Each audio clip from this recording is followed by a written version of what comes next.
Hello everyone, this is Cole and this is my corner. This time I will be talking about A Course in Miracles.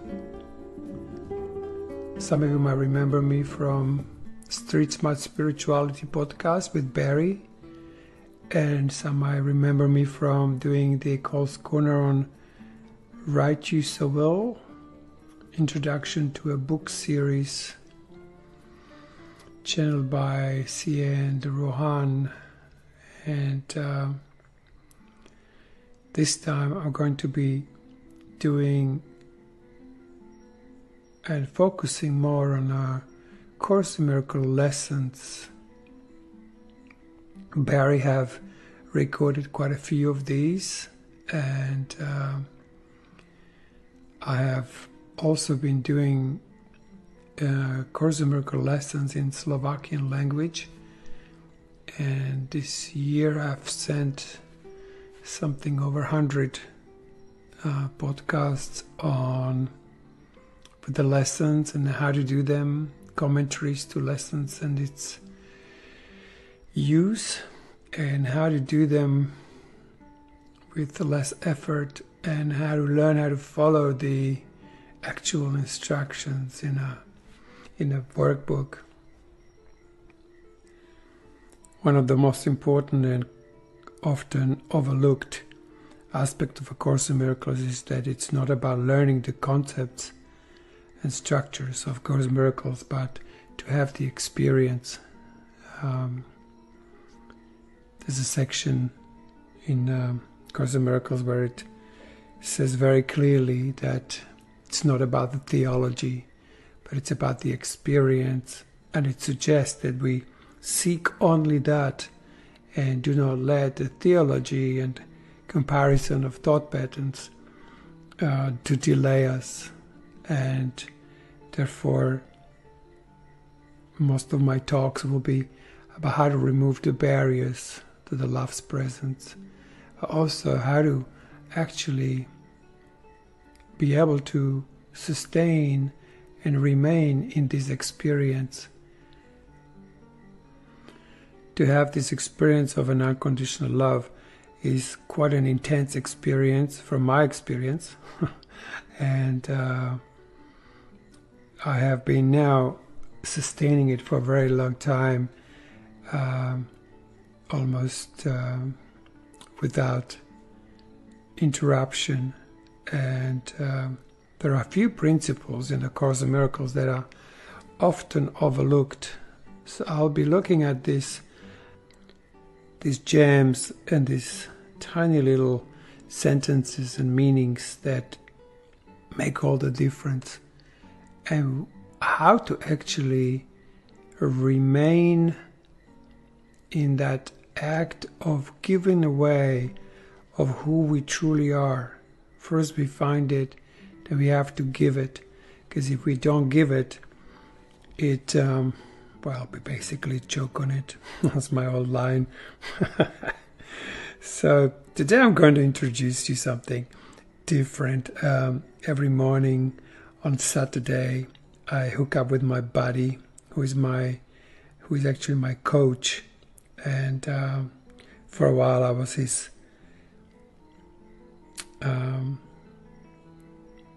Course in Miracles coach, and he became now my fitness coach. He's a very strong man, and he inspires me to stay fit and strong and healthy. So, and he's a dear friend of mine, my best buddy on the land where I live. And there's something that happens that's very precious. He's the one who always reads me the lesson when we meet, and when I hear him speak, the first word of the lesson, I virtually vanish.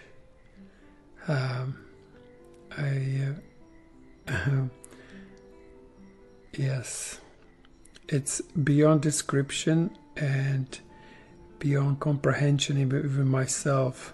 It's like something like when two or more gather in my name, there I am kind of experience. I don't know how he does it. What I did this morning, I actually recorded him reading this lesson. And so what I'm going to do, I'm going to actually introduce my friend Kashi, and he's going to read us the lesson 93 that he opened up to. And after he recorded it and I listened to it, I said, oh, I think we might be doing this from time to time. And so maybe it will be the part of the Cole's Corner that Kashi will be reading us the lesson. So before the further ado, here is my buddy Kashi, and Saturday morning, 8 o'clock, with most delicious coffee and a lesson of A Course in Miracles. Lesson 93. Light and joy and peace abide in me. You think you are the home of evil, darkness and sin. You think if anyone could see the truth about you, he would be repelled, recoiling from you as if from a poisonous snake. You think if what is true about you were revealed to you, you would be struck with horror so intense that you would rush to death by your own hand, living on after seeing this being impossible. These are beliefs so firmly fixed that it is difficult to help you see that they are based on nothing. That you have made mistakes is obvious. That you have sought salvation in strange ways, have been deceived, deceiving and afraid of foolish fantasies and savage dreams, and have bowed down to idols made of dust. All this is true by what you now believe. Wow. Today we question this, not from the point of view of what you think, but from a very different reference point, from which such idle thoughts are meaningless. These thoughts are not according to God's will. These weird beliefs He does not share with you. This is enough to prove that they are wrong, but you do not perceive that this is so. Why would you not be overjoyed to be assured that all the evil that you think you did was never done? That all your sins are nothing? That you are as pure and holy as you were created, and that light and joy and peace abide in you? Your image of yourself cannot withstand the will of God. You think that this is death, but it is life. You think you are destroyed, but you are saved. The self you made is not the Son of God. Therefore, this self does not exist at all. And anything it seems to do and think means nothing. It is neither bad nor good. It is unreal, and nothing more than that. It does not battle with the Son of God. It does not hurt Him, nor attack His peace. It has not changed creation, nor reduced eternal sinlessness to sin. Wow, that's beautiful.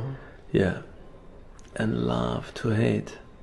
What power can this self you made possess when it would contradict the will of God? Your sinlessness is guaranteed by God. Over and over, this must be repeated.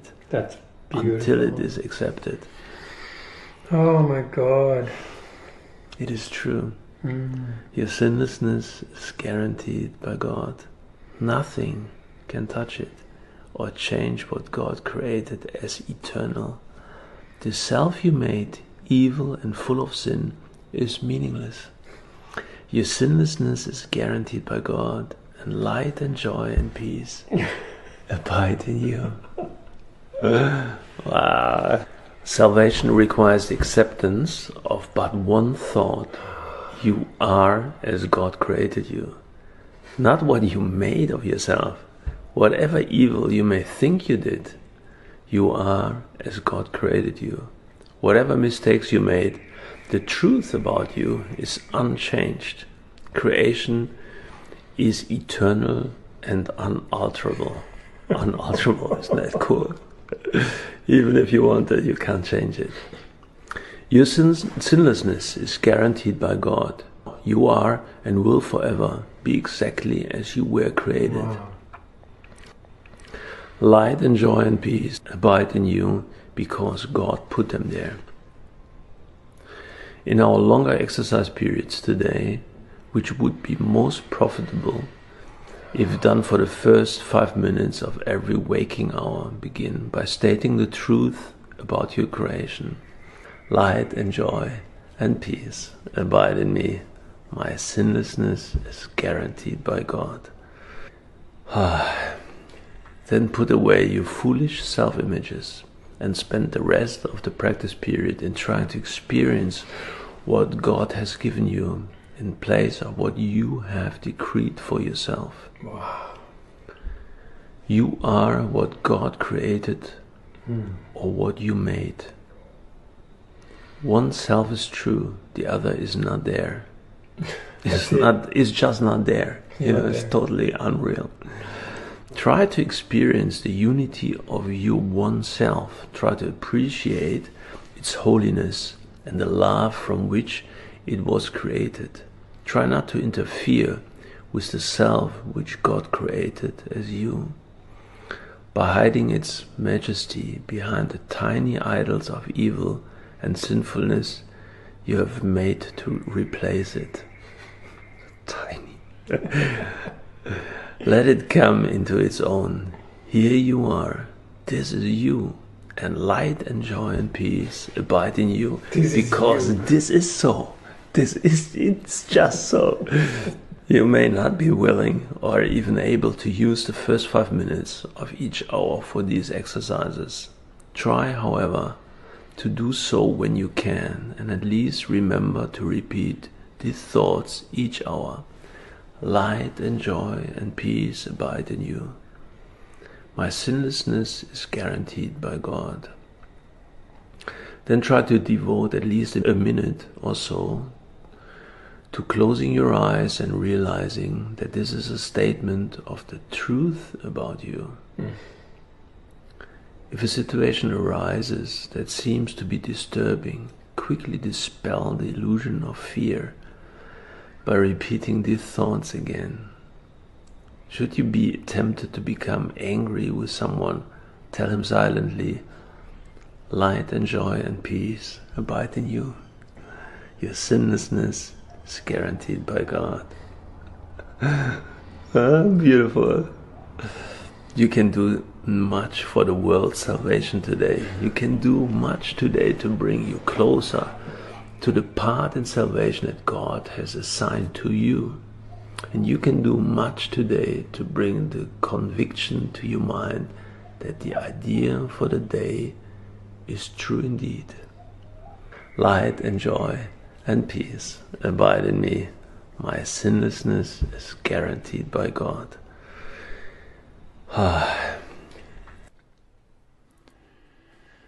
So that's my Saturday morning read with my local buddy, who's with whom we share a most beautiful light. And then we go and sit in silence for a while and let that permeate. Because as it says in the lesson, we were given this peace and light and joy. And the only reason we would not know it is we might not take time to actually allow it to be deeply felt in us. So there are a few principles in Course in Miracles, and because I've been translating it into Slovakian language, I had to sit with each sentence for a long time to find an equivalent. And I've been living in Australia for 40 years. So my Slovakian is not as fresh. And my English is pretty broken. So I have these semi-languages that I use. But one thing that I was blessed by doing these translations was that I had to sit with each sentence and virtually embody it and feel it and find an equivalent in Slovakian language. And because I love simplicity, and this is one thing I also have in music, that I take a very complex piece of music and I make an arrangement for kids who've been playing for a couple of months, and then they can play it. I don't know how, it's just simplified, take some things out and make a really beautiful tune available for anyone who would like to have an expression of music. And same with the chorus. Chorus is written in a beautiful language, very Shakespearean. It's in iambic pentameter. If you don't know what that is, that some of the lessons are, they have 5 beats, like ta-dum, ta-dum, ta-dum, ta-dum, ta-dum. I feel the love of God within me now. There are lots and lots of these sentences that are part of the lessons that are in this rhythm.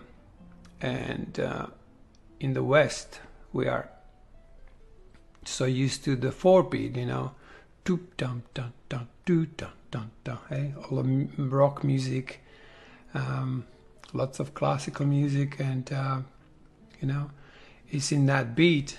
And but this is 5th beat, 5 beat, so it kind of dislodges the mind from its fixed position, which is the exact line from A Course in Miracles. And that's exactly what A Course in Miracles also is.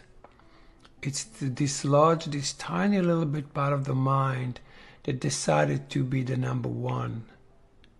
It doesn't like to be number 2. So, and that's all it really is doing. Course in Miracles is an undoing of what never was, because this mind is not connected to our whole self. So anything we think is just a tiny little separated self that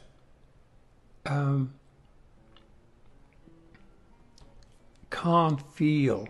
It can't be connected to the creation.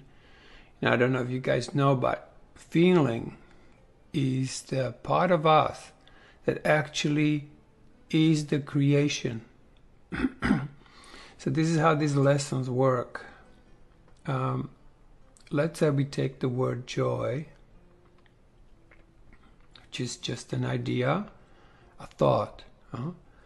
Now, if you take that thought and you just repeat it in your mind for a moment, but only for one simple reason, and that is to be able to begin to have your will, your feeling body, to give it a demonstration of what it really means. Like we have so many different ideas what joy is. But there is a joy of God. This one is talking about the joy of God can be experienced if we allow our own will to manifest it. That's why the lessons say, in the lessons, Jesus says so many times, repeat the lesson or the title to yourself slowly. And when you do that, you begin to experience it. Which will bring me to another part, which I'm going to be talking about a little bit later, about how important that experience is. You know, to return to forever, you know, to the eternity. We need to remember that we are not time and space associations. We're not this tiny little something that disappears and reappears and disappears and reappears. We are a eternal being, And to find that in ourselves, it's what really the enlightenment is. It's what awakening is. But to wake up is just the first phase of it. You wake up to the fact that there is more to you than this tiny little mind. When that part awakens, you will get to feel more, and then you will see that the importance of feeling in transformation is paramount. So then it's going to take a while to actually heal and forgive the feeling self of ours, because we have so judged it and so attacked it without even being aware of it, that it's creating the reality that we are seeing as an outside world, right? And it's only, that's why the outside world is an illusion, because we are seeing it wrongly. So we condemn our feelings to labels. I'm feeling like this and that, and you tell me a real story about how you're feeling, and then, or how some situations make you feel, but to actually get in touch with the feeling, the real one feeling, is often overlooked. So if you take this word joy and you maybe for a moment bypass all the unforgiven feelings, and you simply step back and you ask your will to manifest that word for you, it begins to be born in you. It's going to be like nothing you've experienced before. If you have, it's not it. You're just going again, you go into the libraries of the ego, because what you remember never was. There are just perceptions of what you think was occurring when you, if you stored anything in your mind. We are not supposed to be remembering. We're not supposed to be holding on to things and then so we can recall them. Yet, from childhood, we are trained to collect information, and we get good marks if we can store it and regurgitate it. But that's the downfall, that's the missing the mark. That's the sin, yeah? So when you do that, your mind goes blank, and then you actually can't create. And to study the past, trying to figure out what happened, will actually not correct anything. Although it seems like I'm letting go of the past, I'm doing this and I'm doing that. No. You can just simply heal it by remembering who you are. And remembering who you are is you're constantly creating brand new self. The end of it. If that's not happening, we are just worshipping history, preoccupied with past thinking and not seeing anything as it is now. So if you say the word joy and you step back and you go, God, what's that?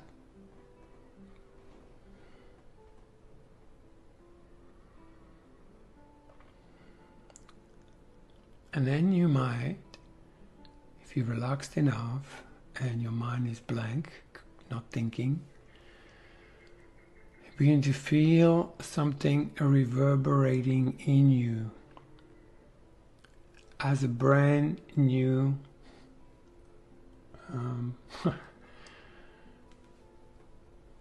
joy. And then you feel it, begin to feel it in every part of even your physical reality. Yeah, like you will hear it in your, little toe, and you will feel it in your hair or in your gut. Actually, that's like a good day if you can get it vibrating in there, because the gut has been so pushed down. That's why it holds a lot of sort of the stuff that we release. Yeah, because it's all pushed down there. We're supposed to be sustained by love of God, and that is the power. We deny that, then we had to begin to eat. We had to begin to clothe ourselves. We begin to replace that sustenance by substitutes. And yet, this lava of God's love is boiling, virtually boiling in you. Huh? And unfortunately, just like the earth, there's like a crust around this field. And one thing I noticed with Course in Miracles, that I would wake up someday and open it up and the lesson would annoy me. It's like, oh, come on. Actually, I remember this particular lesson. I was grumpy once morning, and then I opened the lesson. It says, light and joy and peace abide in me. I just went like, oh, give me a break. And it was like a rage would just come out. It's like, oh, this is so not my experience, right? But then, having had done enough of this, vibrational movement, it's simply moved and expressed. And then, again, there is light, joy, and peace. They are abiding in us. And no matter how much we would resist it, there it is. But it's not the old one. I often hear this line from Course in Miracles teachers saying like, oh, this is my favorite lesson. Well, how is it going to show you something brand new if it's labeled and stored as something? Yeah, we're already going and start reading with expectation and saying, oh yeah, those are the words. It doesn't really work like that. And it's all about, like it says, like putting these foolish self-images aside for a moment. Because there is so many of them that if we had to analyze everything that's in there, we are never going to shift from it. Like it says in the lesson 41, the separated ones invented cures for what seems to be the ills of the world. I'm not sure if I'm saying it exactly right, but it's how I remember it. So one thing they don't look is the reality of the problem. See, this little mind, ego mind, is a problem-making mechanism. You solve one, next one is already creeping in. You solve that one, and you already have a pile of them from last week. And what it's actually doing, it's creating these, they're like delaying maneuvers. It's like, ooh, let me give him this problem, and then he will not do the lessons. Then he will not connect to God. He will be too busy fixing this world that he made. Okay? So, you see my point? And then, just to return back to the joy, at some point, if you can feel it, and feel it, and feel it, and step back and not trying to feel it, but let feeling to inform you what it is, this joy will take over and will encompass everything that's you could be or know or are. it simply takes over. That is a true surrender when you can go, okay, in every moment, let me step back and let this joy lead the way.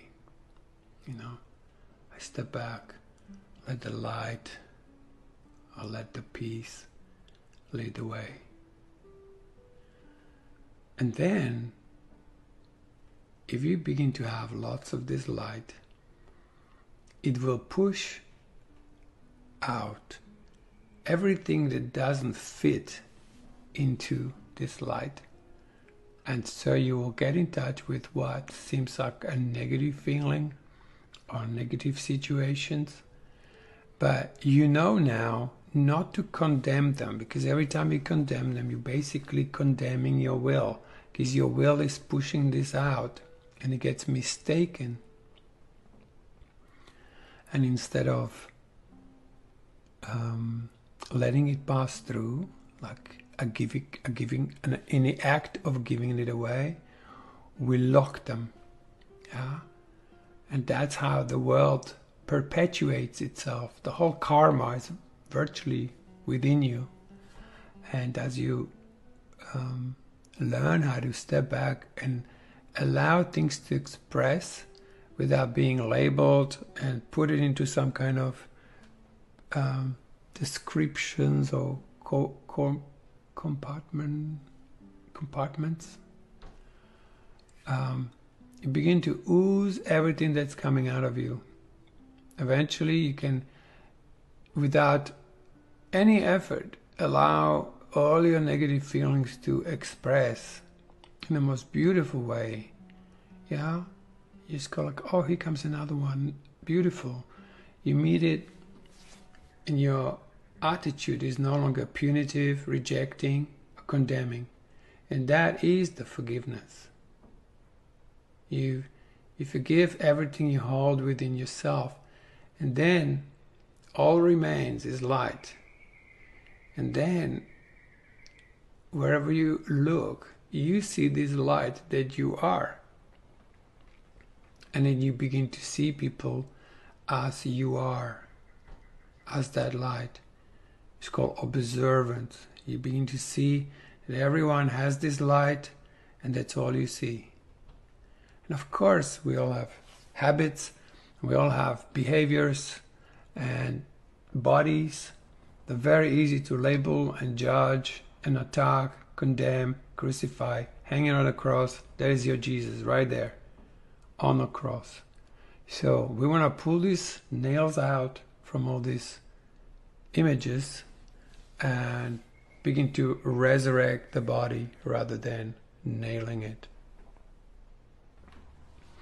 So that's called forgiveness. And then when we forgive what we made and let it go, we recognize ourselves as God created us, as we were originally created, I beg your pardon. Usually in the Course in Miracles, anything that's made, it's made by man in his separated state. Anything that's of God is of creation. And so imagine that this creation is going on, this most exquisite light everywhere. It's going on all the time. And we're just not on it because our minds are preoccupied with these structures and dramas and karmas and relationships and imbalances and illness, If we don't find our purpose, it often results in depression, stagnation, because we each are very unique, Like this whole creation is not very simplistic, as you can see. And there is so much there that it's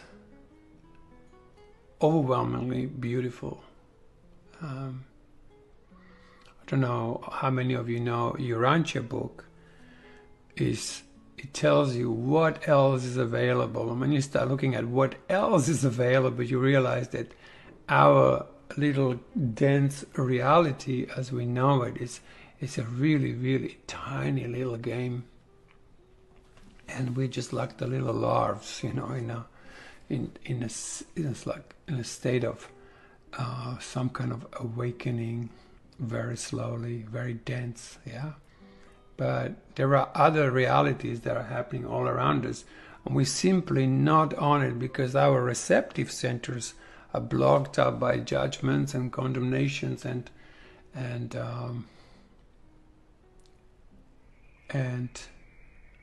layers of misperceptions.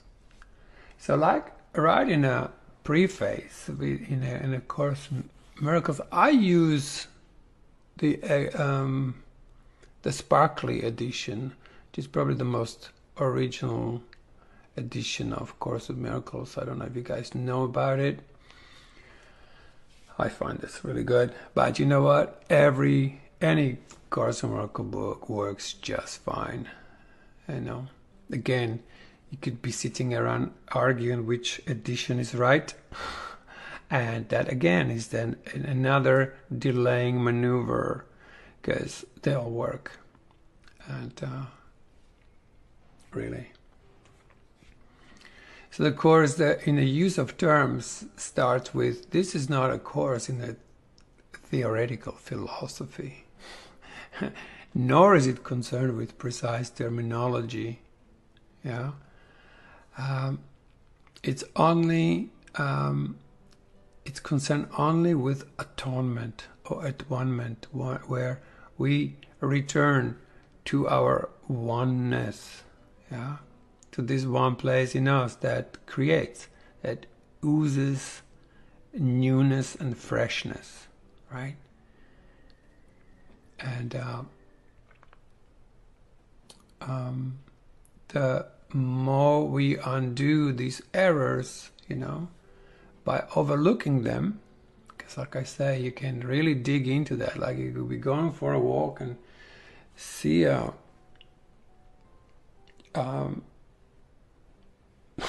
dog's poo, right? And go and analyze it and find out what the dog ate and whatever. This is a crude example. But really, or you could just continue and enjoy the day. And I think there are many theories now digging into all sorts of things that are, in my and of Course's views, basically are delaying maneuvers. They will not, they're not looking at the problem. They're seeing the effect, and the cause remains unidentified. Lesson 23 explains this perfectly. It says, you know, first you need to identify the cause. What you're looking at when you see a problem, that's not the cause. That's the effect. You got to find the cause. And this is one of those gems that's often overlooked. You know, people see somebody doing something and go like, ooh, I'm going to forgive now. I'm doing my forgiveness practice. No, you're not. You're not forgiving. You're just playing with an effect. It's like there is a screen. You're the projector, you're putting in the movie. You orchestrated this whole scenario, and then you go and you're trying to change or forgive this thing on a screen. Yeah, there's a famous teacher that says, you know, for the last 15 years he goes onto the news and he forgives the politician. He's obviously not looking at the cause of the problem, because you wouldn't just do that. That's kind of circular. Like you forgive once. The main question is, do you want to forgive? That's the key question. Do you want to forgive, or you want to keep practicing forgiveness? You could be doing this for 30, 40 years, practicing forgiveness. And yet you could forgive the whole world in an instant and be done. It really is that simple. Because this is a Course in Miracles. And when that happens, that is a miracle. You know, it's nothing what's really happening in the world. It's miracle is that you wake up to your original self. And that can happen in a blink of an eye. However, this is also a very good subject, because that whole awakening thing is not a simple thing. It's not like, ooh, I'm awake, everything is just fine. No, you begin to experience yourself in the density of your body, and suddenly you're turning into light, and all the density is going to work against you. So that's going to take a while again to get used to being in these high vibrational states of who you truly are. Because who you truly are is not density. Yeah, it's this, to these eyes, an invisible entity, and when that begins to inform you of who you are, then you begin to fly, and you begin to get in touch with the planes of existence that were basically not available to you before. And so the lessons, what they do, every day they give you this little chance to feel a little bit more of this light. And then they say, okay, keep going, do your thing. And 15 minutes later, ding, okay, do your thing, do your lesson. Go, and you feel a little bit of light, and you get used to it. And it's kind of better to do it in a short intervals rather than in a long. That you get used to vibrating on a different frequency. I've said this before. What happens, and I'm speaking from an experience, where there was a moment where Call as I knew it basically died. So that was my death. And all there was light. And I go, wow, light, beautiful. I'm loving this. A bit later, I'm going like, gosh, there's a lot of light here. That's it's beautiful. And a day later, it's like, this is a lot of light. And it's not going back to the density. It's not going back to the body. It's just like, wow, this light is actually increasing. What seemed like an increase. If I have to reduce that into the language of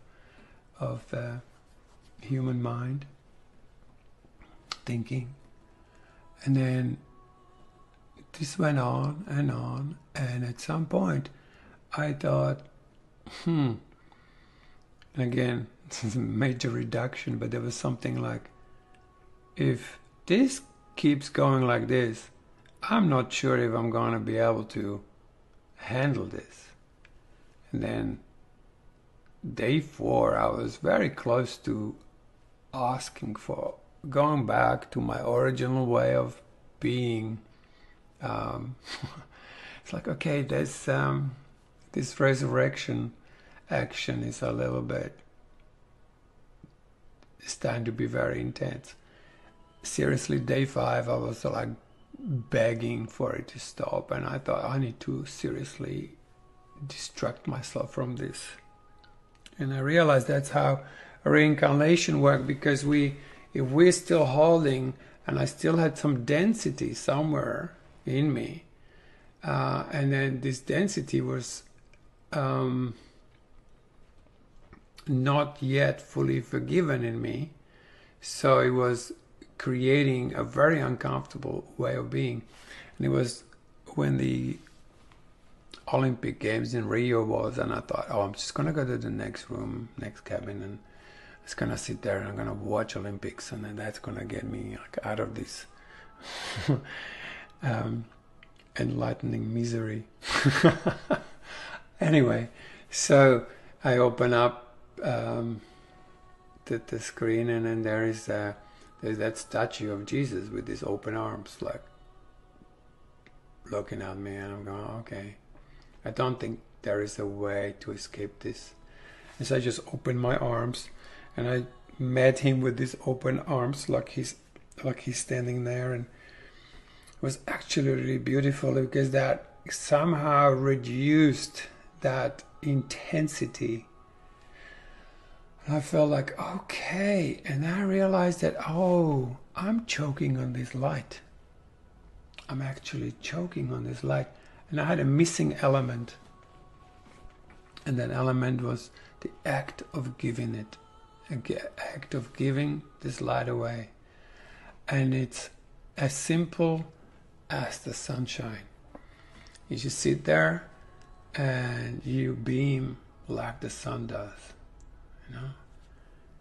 I think there is a similarity to those two, the Son of God and sun in the sky, same pronunciation, because it is like a demonstration of who we are, which is simply are a particular sort of oozing beings with light that is very particular to each of us. I think the purpose in life is to find this particular light, which is your gift, which is my gift, and the next thing is to give it. And like I was saying, if there is depression, if there is any kind of slowing down, aging, illness, pain, suffering, is just that of not finding the gift and not giving it.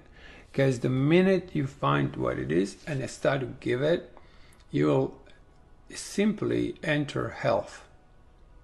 You'll become good, and of course you will have certain all the injuries and things that will keep niggling at you, but you'll go, oh yeah, there it is. You bless it like a blessed residue. You kiss it, you know. You go like, oh, there you are, honey. God, I've overrun you. I overrun my sense of, right way of being, and we eat weird stuff, we exercise like crazy sometimes, we do all sorts of weird things where we hurt ourselves, and so those things are, there to stay. Like I remember when I was a kid, I was doing karate, and once I didn't block properly and someone kicked me into my middle finger, the good finger, and it hurts. Yeah, but when I am on my mission, when I'm on to this that I'm supposed to be doing, none of this really means anything. So I'm kind of jumping from subject to subject here, but I'm trying to make like an overview of the power of this manual that I think it's vastly misunderstood, and even after all these years I still open it up and I go, oh my God, like it dislodges me to a whole new realm of being, and it does point to all these little barriers that we have created in ourselves that basically make us unaware of the gift that we are, and we see ourselves as these dense, slow moving beings. And obviously not everyone, I'm just speaking generally. This is one of my, I love this, says that I check this as the universal theology is impossible. So trying to get some kind of agreement, because that which created theology is in itself unreal. To universal theology is impossible, but universal experience, what? A universal experience is not only possible but necessary, and it is this experience towards which the Course is directed. Yeah, to return to forever, where you, through your own experience, not what this Course says. This Course just gives us a little bit of a support to this coming back to who we truly are. Yeah, it gives us a foundation, and it gives us a little bit of understanding how we, miscreate. Yeah. But it's through this direct experience, each of you, I have, like, you can just go, stop for a second and go, God, hello. And there, the body begins to fill with that connectedness of the united self that's never really separated from the source. Yeah. So if we are separated from our feelings, guarantee you're not home. You can't be feeling at home. There is a way where you can escape this and go into this kind of a haven that's kind of imagined. But you could sit in it, you can meditate in it, and then something comes and takes it away. Or later on, like they say, you can sit on top of a mountain and it's bliss. And then you come down to the village. And what I love about the Course, he goes, go into the village and practice Course in Miracles. Practice these lessons. See people differently. And next minute you see, and you truly see the Christ in everyone. And in that sense, you will remember God. Because only that way you can recognize God. Yeah? And you stop looking at what people do, and what people do is insane. Look at the world, right? It's just turn the news on, and it's pretty insane what people do. But that's not who they are. And so this is what, when you open this spiritual eye, E-Y-E, right? What eye? It's not your eyes.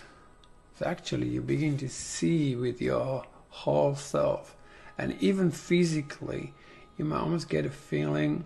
I mean, look, I'm mainly speaking my experience here, and I'm just sharing. I'm not telling anyone what to do, just sharing my experience. But it does feel like I am looking with my whole, even physical body has shifted into this like an elevated self of form, which then turns into this one eye. And that sees completely differently than I have seen things when I was using my eyes. Yeah. So it becomes a full embodied experience. Like it says in Righteous of Will, which I just found so enlightening, when it says, you have this spirit in you, and then you have God's will, and then that births your heart, and that, all those three components will create a body. And it's either going to be a body of a dying person, or it's going to be a body of a living Christ. So in that sense, you are the second coming. You're the one you're waiting for. Is no one's gonna rock up. Jesus says it very clearly. So follow my way, don't follow me. Maybe for a moment, but then follow my way, Say, I am the light of the world, Who? I. And then you're the savior of the world. You're the savior. He just gave us a little example. It's like, guys, this is how it works. Boom, boom. And then you go, okay, I got to do this. If you don't do it, you're going to be waiting for some dude to rock up. And, people have been waiting for a long time. And where is the parting of heaven and dropping all these amazing beings? Nowhere. And never will be, because it's not that way. It's simply not that way. It's you. That's the big, if there is a beginning, that's it. That's also the end. Alpha and Omega. There's many ways of seeing this. It has to be the experience, right? Truthful, correct, all errors in your mind. Give a great example. When I was younger, I got into therapy and name it. I think I tried it and just spent years trying to forgive my dad. And one day I run men's groups, and I sitting there and we're doing this exercise. It's like, all right, think of your dad. It's a men's group. So it's a kind of dynamic, and say, hey guys, like, what was the gift that your father gave you? You have 5 minutes, so close your eyes. And what was the gift? And I thought, oh God, I've got 5 minutes, maybe I'll do it myself. And then, like, within a second, this being have virtually incarnated into me that was like my dad. And it was so magnificent, and it was so beautiful, and so left me speechless. And in that moment, I have forgiven anything that ever happened with my dad, because I saw him as who he really was. But what really happened in me, something have corrected the errors I had made about my dad. And no matter how much I analyzed it, and how much I screamed about it, and how much I moved, and it was that when I saw him for who he truly was, that have completely absolved me. I think that's the right word. I was absolved from this, carrying this wound, or and so forgiveness is often a brand new thing. It's not what we think it's going to be. It's not necessarily, it's like, okay, now I'm going to go and forgive this one or that one. Something occurs, we remember who we are, and we go, oh my God, I made this all up. I forgive myself. Boom, done. So, in a blink of an eye. Yeah. But like I say, a purification is also necessary. So a little bit of a readjusting of perception and training of the mind, which this Course in Miracles is brilliant at, is necessary to prepare the ground for this awakening. He even says it somewhere in the Course, like, I can't give you your heart because your minds are not ready. Your own hearts are not ready. I can't show you that yet, right? And I totally agree with that, because when I had that experience, it really was like after 5 days, I was virtually on my knees begging for this to stop. Yeah? So, a little bit of purification, a little bit of movement. But again, the danger is getting stuck in some kind of long-term thing, like 15 years in therapy or something. Yeah, that can really take away the direct experience. Analyzing the delusions of what mind made up, and it's so much of it that it's got virtually no end to it. And so it is, like he says here in the use of terms, it is first about overlooking the error. Because when you overlook the insanity, you remember who you are. Yeah, when you see the Christ in a brother rather than the judgment that you layered up on him or her, that will make you to forgive. When you see of the truth of who you are and you compare it to what you made, you definitely make the choice for who you are than for what you made. So that is really the removing of the barriers, the structures and constructs, and as you let it go, you will just see this, blessed residue simply just dribbling away, and you just kiss it goodbye, and you just find yourself as God created you, and then you see everyone else that same way. Yeah. There's one section here again that really stresses the importance of your direct experience to truth. Yeah. The ego will demand many answers. This course does not give. It does not recognize as questions the mere form of question to which the answer is impossible. Right? The ego will always want to ask questions. What about this? And then you tell it, and it goes, aha, yeah, but what about this? And that's how it maintains itself, right?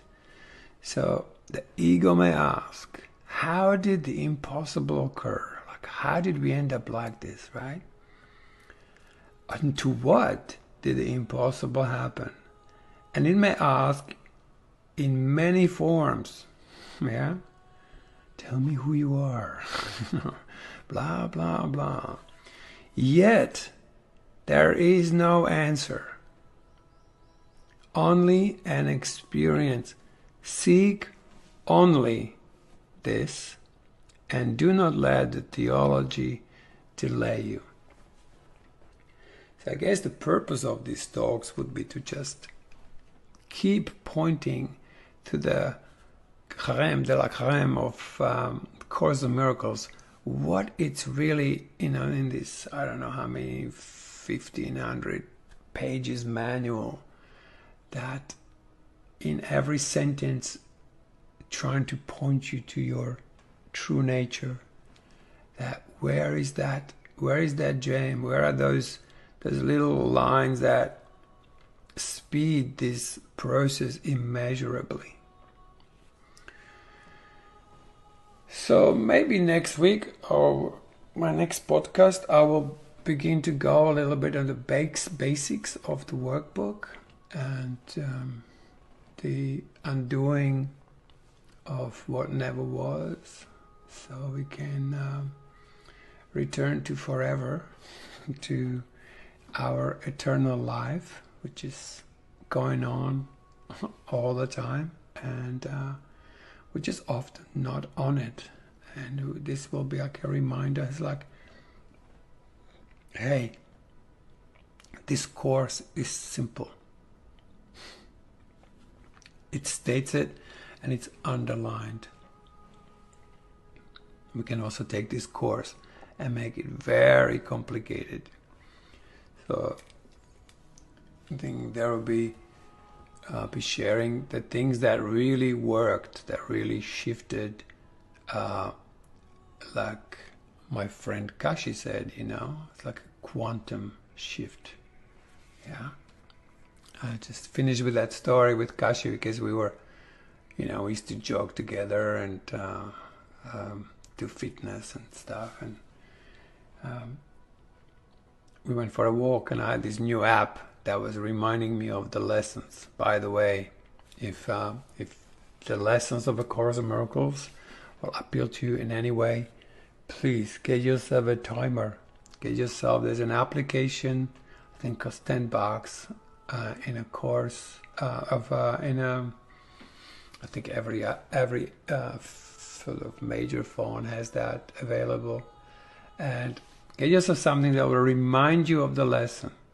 For me, that's when really something happened, and also was a thing that showed me that in I don't know how many years, 3 decades of doing Course in Miracles, I've never really done the lessons the way they said to be done, and that is very important.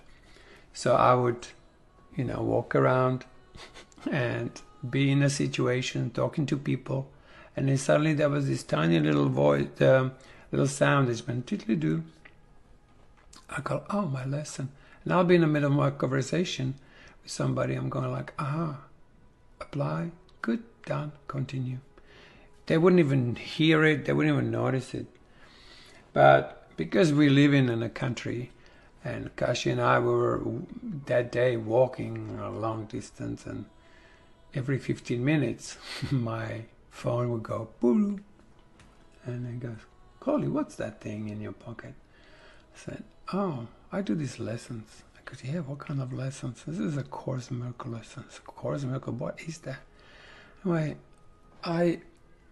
he was interested, and I said, oh, well, if you want to have a try, I'll tell you one lesson. He said, okay, let's do it. And I thought I'll give him a lesson too, because there's such a beautiful lesson. It goes, it's so quantum, really. And it goes like, say, I have given everything I see all the meaning that it has for me. He looks around and goes, oh my God, that's so true.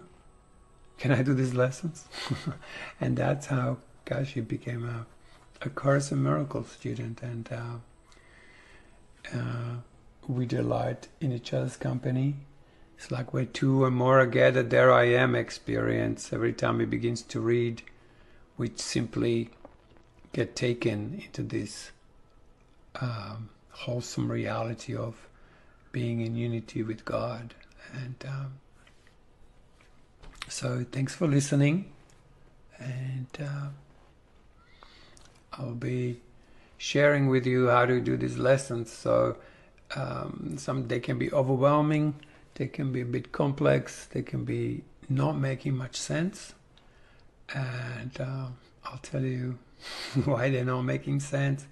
And if Course in Miracles is something that attracts you in any way, then some of these talks and commentaries to the lessons and how to actually do them properly, which was a passion of mine, and I found out so much that's in these lessons that I never noticed until I begin to translate them.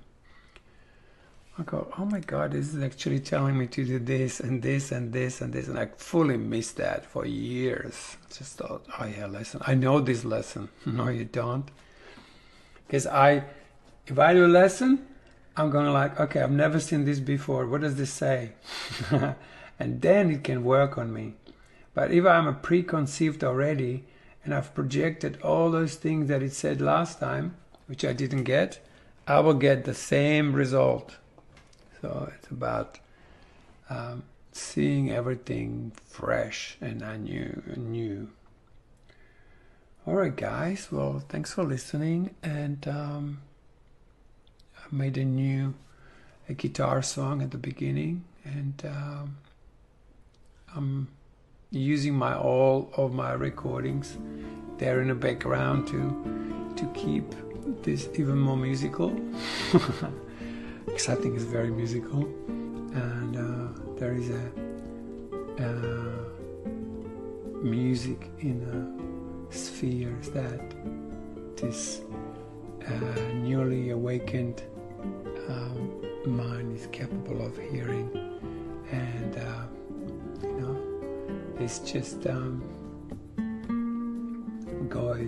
God's voice, singing to us all day long. So, can you hear it? Yeah, there it is. Alright guys, we'll catch you soon. Bye.